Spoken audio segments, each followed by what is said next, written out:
Welcome everybody. Thanks for gathering me. Before I get out, I'm going to do just a quick half hour, 35-minute swim today. And then I'm packed up, ready to go. Everything's recharged. Going to head out tonight. I did want to get the Astronomer of the Week out. I'm kind of focusing on the Harvard computers, those wonderful group of women that worked with Edward Pickering. And today the Astronomer of the Week is Williamina Fleming. She's the woman who mapped the stars. Here you can see her as a middle-aged and as a young woman, and she never worked at a telescope. She worked at the glass plates. So this is another installment of the Astronomer of the Week series, and we're going to delve into the incredible life story, her life story, of a woman who basically goes from a domestic maid to being one of the most prolific astronomers in history. Williamina Fleming, 1857 to 1911, the maid who mapped the stars. She wasn't just a human computer. She was a pioneer who fundamentally changed how we categorize the universe. During her career, she discovered hundreds of celestial objects, a very important one for a lot of us, and developed the bedrock for modern stellar classification. Williamina Patton Stevens was born May 15, 1857 in Dundee, Scotland. Her father was a craftsman who experimented with early photography, a detail that feels poetic given her future career analyzing photographic plates. At 14, she became a pupil teacher, gaining early experience in instruction and organization. In 1877, she married James Orr Fleming. The couple immigrated to Boston in 1878, but the dream quickly soured, and James abandoned Williamina while she was pregnant, leaving her alone in a new country with no support for her and her child. The turning point to survive, she took a job as a housemaid for this guy named Edward Charles Pickering. He was the director of the Harvard College Observatory.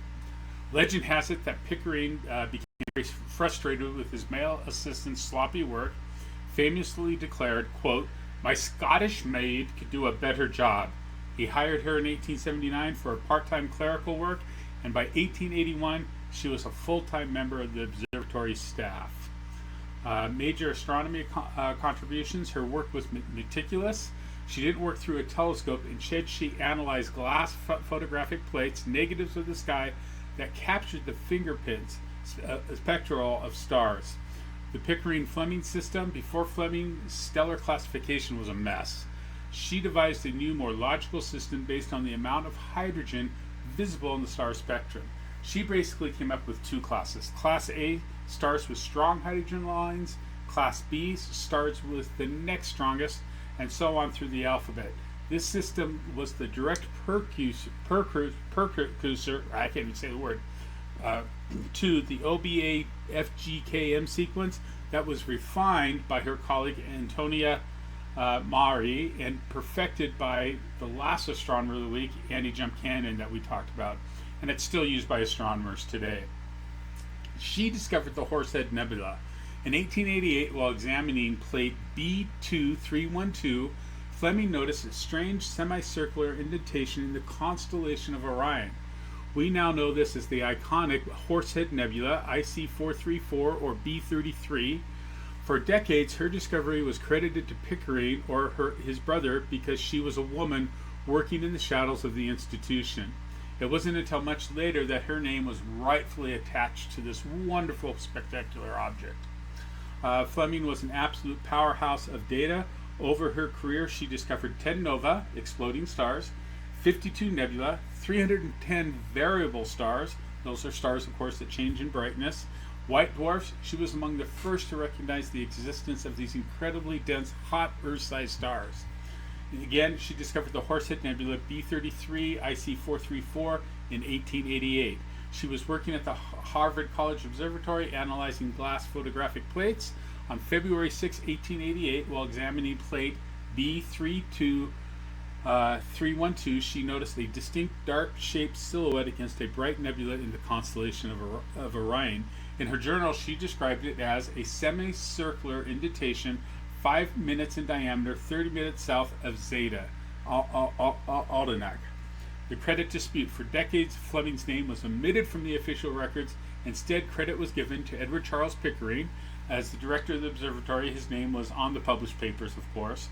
G.L.E. Dreyer. When he compiled the index catalog, IC, he credited the discovery to Pickering, as was standard practice for observatory directors at the time.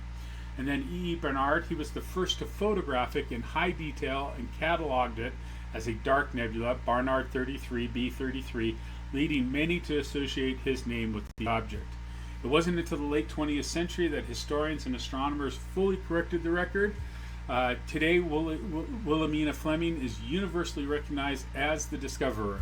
Her keen eyes was able to spot the horsehead shape in a grainy black and white negative plate long before digital imaging made it the famous colorful icon it is today.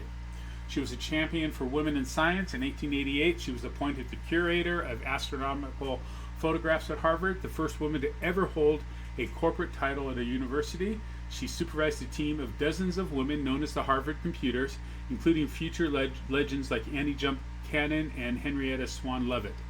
She was a vocal advocate for women, famously stating in her 1893 speech at the World's Fair, "While we cannot maintain that in everything woman is man's equal, in the field of astronomy there is a wide opening for her work." Here you can see her milestones in detail. First woman to be elected to the Royal Astronomical Society in 1906. Catalog work, she did the bulk of the work for the first Henry Draper catalog, 10,000 plus stars. And posthumous award, she was awarded the Guadalupe Almendaró Medal by the Astronomical Society of Mexico. Williamina Fleming proved that brilliance isn't defined by your starting point, but by your focus and the precision you bring to your craft. Hope you enjoyed her. She's a wonderful woman. Just the Harvard Computers were just wonderful women, major contributions at the time, and really kind of were pathfinders for many of the women in astronomy today and in science today. Hope you enjoyed this. We'll catch you next time. Going to get ready to head out. Thanks for joining me.